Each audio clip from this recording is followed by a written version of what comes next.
सभी विद्यार्थियों को नमस्कार। अपने इस यूट्यूब चैनल पर आपका स्वागत है, अभिनंदन। हाँ, तो विद्यार्थियों, आज हम संस्कृत व्याकरण के अंतर्गत संस्कृत भाषा में चित्र आधारित वाक्य रचना देखने जा रहे हैं।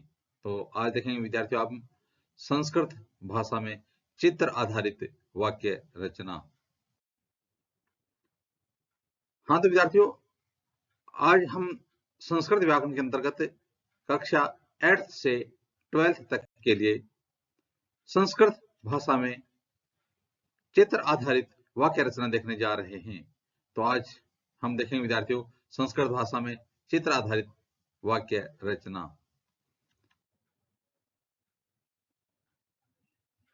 हाँ, तो विद्यार्थियों, यह एक पर्वतीय स्थल का चित्र दिखाया गया है।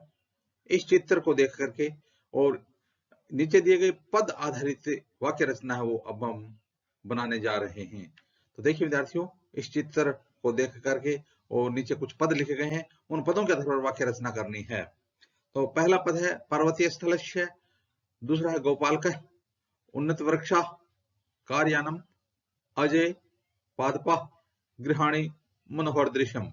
इन पदों को लेकर के वाक्य रचना करनी है। तो शुरू करते हैं। आज का हमारा पहला पद है पर्वतीय स्थलस्य।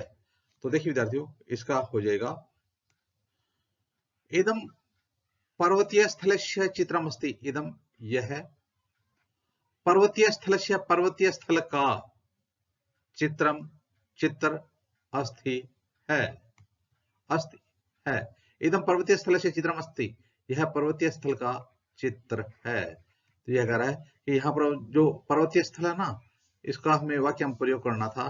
तो यह पद आ गया पर्वतीय स्थलस्य चित्रम अस्ति। तो यह आ गया पर्वतीय स्थलस्य। अगला हमारा पद है गोपालकः। तो देखिए, गोपालकः गाम चार्यति। जो गो शब्द, गो गाय या पुल्लिंग में बैल भी होता है। गोपालकः गवाला गाम गाय को चार्यति चराता है। तो गोपालकः गाम चार्यति, गवाला गाय को चराता है। तो इसलिए गोपालकः एक वचन है ना, यहाँ एक वचन है, धातु एक वचन है, तो चार्यति कर्ता एक वचन है, तो धातु भी यहाँ एक वचन है, चार्यति। गोपालकः, तो इस प्रकार से गोपाल का पद है, इसका हमने वाक्य में प्रयोग कर दिया। अब अगला है उन्नत वृक्षा। क्या है? उन्नत वृक्षा। तो देखिए, यहाँ पर जो चित्र दिखाया गया है, इसमें ऊंचे ऊंचे वृक्ष दिखाए गए हैं। इन ऊंचे ऊंचे वृक्षों को देख करके यदि हम वाक्य रचना करेंगे तो क्या करेंगे? हो जाएगा इमे उन्नत वृक्षा संति। इमे उन्नत वृक्षा संति। इमे ये सब उन्नत वृक्षा, ऊंचे वृक्ष, संति हैं, ये ऊंचे ऊंचे वृक्ष हैं। उन्नत वृक्षा, ये ऊंचे वृक्ष हैं। तो इस प्रकार से वृक्षा, वृक्षो, वृक्षा, अस्तित्व संति हैं, बहुवचन में आ गया ना, तो ये ऊंचे वृक्ष हैं। अब अगला जो पद है वो है कार्यानम। तो यहाँ पर एक कार्यान दिखाया गया है। तो कार्यान को देख के वाक्य बनाएंगे तो हो जाएगा इदम कार्यानम अस्ति। यह कार्यान है, क्योंकि कार्यानम नपुंसकलिंग है। तो नपुंसकलिंग है तो यहाँ पर आ जाएगा इदम। इदम कार्यानम अस्ति, यह कार्यान है। अगला पद है अजय। तो देखिए, यहाँ पर जो बकरियां हैं वो दो दिखाई गई हैं। तो एक होता तो हम लिखते अजा, और दो होते ही हो जाएगा अजय, और दो से ज्यादा होने पर आजा, अजा, अजय, अजा। स्त्रीलिंग है ना, आकारांत स्त्रीलिंग है, लता, लते, लता। तो दो बकरियां हैं, तो इसका फिर हो जाएगा इमे। क्योंकि जब बकरियां दो हैं तो एक है तो अजा, दो हो तो अजय, एक है तो इयम, दो हो तो स्त्रीलिंग में इयम, इमे, इमे अजय। एक है अस्ति, दो हो तो स्तः। एक होगा तो अस्ति आएगा, दो हो तो स्तः आएगा, और दो से ज्यादा आने पर संति आएगा। अस्ति स्तः संति, इमे अजय स्तः, ये दो बकरियां हैं। तो इस प्रकार से अजय इसका वाक्य में प्रयोग हो जाएगा। अगला है पादपः। पादपः, पादपौ, पादपः, पादपः पौधे। तो पादपः पौधे है ना।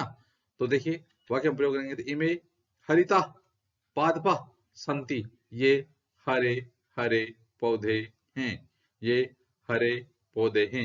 इमे, तो अयम इमो इमे, हरिता हरितो हरिता, पादपः पादपौ पादपः, अस्ति स्तः संति, इमे हरिता पादपः संति, ये हरे पौधे हैं। अब अगला पद हमारे पास गृहाणी। क्या है? गृहाणी।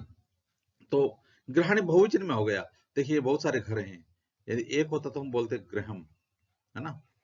दो हो तो गृहे, और बहुवचन माने पर गृहाणि, इसका मतलब घर, बहुत सारे घर हैं, गृहाणि, तो हो जाएगा इमानी शोभनानि गृहाणि सन्ति। इमानी ये सब, शोभनम शोभने शोभनानि, गृहम गृह गृहाणि, अस्ति स्तः सन्ति, इमानी शोभनानि गृहाणि सन्ति, ये सब सुंदर घर हैं। अगला पद है हमारे पास मनोहर दृश्यम, आखिरी पद है मनोहर दृश्यम, यह सारा का सारा जो दृश्य बहुत ही सुंदर दिखाई दे रहा है, तो हो जाएगा इदम मनोहर दृश्यम अस्ति, यह सुंदर दृश्य है। इदम मनोहर दृश्यम अस्ति, यह बहुत ही सुंदर दृश्य है। तो इस प्रकार से विद्यार्थियों आज हमने संस्कृत व्याकरण के अंतर्गत चित्र आधारित पदों के आधार पर वाक्य रचना देखी। आगे आने वाले वीडियो में इसी प्रकार से हम संस्कृत व्याकरण संबंधित सामग्री देखते रहेंगे। आप भी अपने इस YouTube चैनल के साथ बने रहिए। वीडियो देखने के लिए धन्यवाद।